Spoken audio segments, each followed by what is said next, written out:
നമസ്കാരം. ഇന്ന് പുറത്തിറങ്ങിയ ഒരു ചലച്ചിത്രത്തിനെ കുറിച്ചൊന്ന് അനലൈസ് ചെയ്തു പോവുകയാണെന്ന് ഞാൻ. അതായത് നമ്മുടെ നവ്യ നായരും സൗബീനൊക്കെ എത്തിയിരിക്കുന്ന പാതിരാത്രി എന്ന് പറയുന്ന ഒരു സിനിമ. പറയുന്ന പേര് പോലെ തന്നെയാണ് ആ സിനിമയിലും ഒരു ട്വിസ്റ്റ്, അല്ലെങ്കിൽ അതിൻ്റെ പ്രധാന കേന്ദ്രം വന്ന് നിൽക്കുന്നതും പാതിരാത്രി എന്ന് പറയുന്ന ആ ഒരു വാക്കിന് യോജിക്കുന്ന തരത്തിലാണ്. ഇതിൽ നമ്മുടെ നവ്യ നായർ ഒരു പോലീസ് ഓഫീസറായിട്ടാണ് എത്തിയിരിക്കുന്നത്. ജാൻസി എന്നൊരു കഥാപാത്രമായിട്ടാണ് വന്നിരിക്കുന്നത്.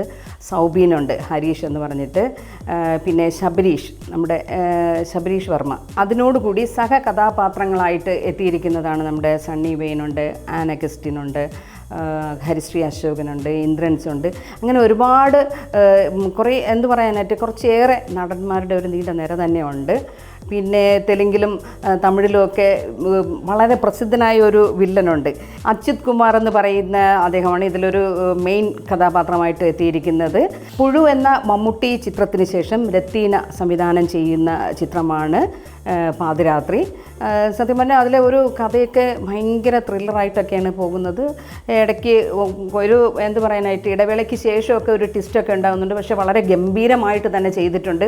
നമ്മൾ വിചാരിക്കും നവ്യ നായറിന് ഇത് സാധിക്കുമോ, ഈ ഒരു പോലീസ് ഓഫീസർ എന്നൊക്കെ പറയുന്ന ഒരു വേഷവും അല്ലെങ്കിൽ അതിനോട് യോജിക്കുന്ന ഒരു ഇതൊക്കെ ചേരുമോ, അല്ലെങ്കിൽ കാരണം നമ്മൾ നവ്യയെ കണ്ടിട്ടുള്ളതെല്ലാം ഒരു നാടൻ പെൺകുട്ടി എന്നുള്ള രീതിയിലാണ് കണ്ടിട്ടുള്ളത്. പക്ഷേ വളരെ നല്ല രീതിയിൽ തന്നെയാണ് നവ്യ ഇത് അഭിനയിച്ചിട്ടുള്ളത്. നമുക്ക് ഏവർക്കും ഇഷ്ടപ്പെടും. കാരണം നമ്മുടെ സമൂഹത്തിലിപ്പോൾ കണ്ടുവരുന്ന അല്ലെങ്കിൽ കാണുന്ന കാഴ്ചയാണ് നമ്മൾ ആ സിനിമയിൽ കാണുന്നത്. ഈഗോ ഉണ്ട്, പിന്നെ കുറേ ഫാമിലി പ്രശ്നങ്ങൾ, അങ്ങനെയൊക്കെയുള്ള കുറേ വിഷയങ്ങൾ നമ്മുടെ ജീവിതമൊക്കെ ആയിട്ട് കുറേ ഏറെ നമ്മൾ കണ്ടതോ അല്ലെങ്കിൽ കാണുന്നതോ ആയിട്ടുള്ള കുറേ കാഴ്ചകളൊക്കെ ഈ സിനിമയിൽ നമ്മൾ കാണുന്നുണ്ട്.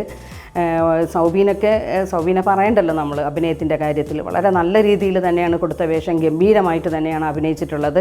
പിന്നെ വേറൊരു പ്രധാന ഇതായിട്ട് എടുത്ത് പറയാനുള്ളത് നമ്മുടെ ഇന്ദ്രൻസിനെ നമ്മൾ ഇങ്ങനെയൊന്നും പ്രതീക്ഷിച്ചിട്ടല്ലായിരുന്നു. പഴയ ഇന്ദ്രൻസ് എന്ന് പറയുമ്പോൾ ഒരുപാട് തമാശയൊക്കെ പറഞ്ഞ് നമ്മൾ പണ്ട് പറയുമായിരുന്നു, കൊക്ക് കഴുത്തൊക്കെ നീണ്ട അങ്ങനെയൊക്കെ പറയുന്നു. പക്ഷേ അദ്ദേഹത്തിൻ്റെ അഭിനയം പുറത്തു വന്നത് നമ്മൾ കണ്ടിട്ടുണ്ട്. ഇത് നമുക്ക് ചിന്തിക്കാനോ അല്ലെങ്കിൽ സങ്കല്പിക്കാനോ ഒന്നും പറ്റാത്ത രീതിയിലായിരുന്നു അദ്ദേഹത്തിൻ്റെ വളർച്ച. വളരെ വളരെ വളരെ വളരെ നല്ല രീതിയിലാണ് അദ്ദേഹം ഈ സിനിമയിലും അദ്ദേഹത്തിന് കൊടുത്തിരിക്കുന്ന റോള് അഭിനയിച്ചിരിക്കുന്നത്, വളരെ നന്നായിട്ട്. അതുപോലെ തന്നെ ഹരിശ്രീ അശോകനും അദ്ദേഹവും നല്ല രീതിയിൽ ഇച്ചിരി ആ കോമഡിയൊക്കെ വിട്ട് ഒരു ഗൗരവമുള്ള കഥാപാത്രമായിട്ട് തന്നെയാണ്, ഒരു പോലീസുകാരനായിട്ട് തന്നെയാണ് ഇതിൽ ഹരിശ്രീ അശോകനും എത്തിയിരിക്കുന്നത്. വളരെ നല്ല രീതിയിൽ തന്നെയാണ് അഭിനയിച്ചു പോയിരിക്കുന്നത്. സണ്ണി വെയിൻ ഒരു പത്രപ്രവർത്തകൻ്റെ റോളിലൊക്കെയാണ് എത്തിയിരിക്കുന്നത്. പക്ഷേ ഇതിൽ എത്തിയിട്ടുള്ള എല്ലാ നടന്മാരും അല്ലെങ്കിൽ എല്ലാ കഥാപാത്രങ്ങളും അവർക്ക് കൊടുത്ത ആ ഒരു ഇതിന് നല്ല രീതിയിൽ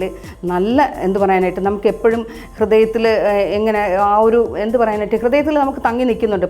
അതിലുള്ള പല മൂമെൻറ്റ്സും പല രംഗങ്ങളും ഒക്കെ നമുക്ക് നല്ല ഫീൽ ചെയ്യുന്ന ഒരു ചിത്രമാണ് പാതിരാത്രി.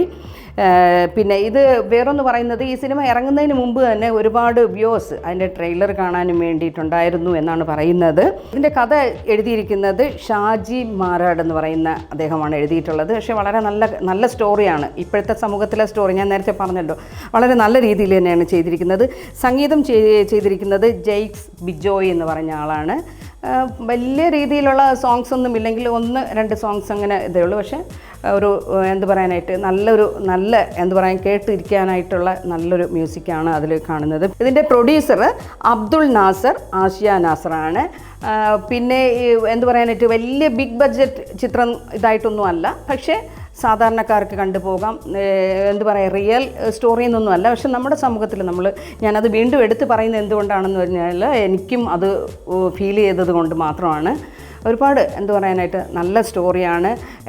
എല്ലാവരും പോയി കാണുക. കാരണം ഒരുപാട് വമ്പൻ ഹിറ്റുകൾ ഇതൊക്കെ ഇറങ്ങുമ്പോഴത്തേക്കും നമ്മൾ ഒരുപക്ഷെ ഇത്രയും നല്ല കഥകളുള്ള നല്ല സിനിമകളൊക്കെ നമ്മൾ പലപ്പോഴും വിട്ടുപോകാറുണ്ട്. അപ്പോൾ അങ്ങനെ വിട്ടുപോകാതെ തീർച്ചയായിട്ടും എല്ലാവരും ഈ സിനിമ കണ്ടിരിക്കണം. നല്ലൊരു സിനിമയാണ്, നല്ലൊരു തീമാണ്.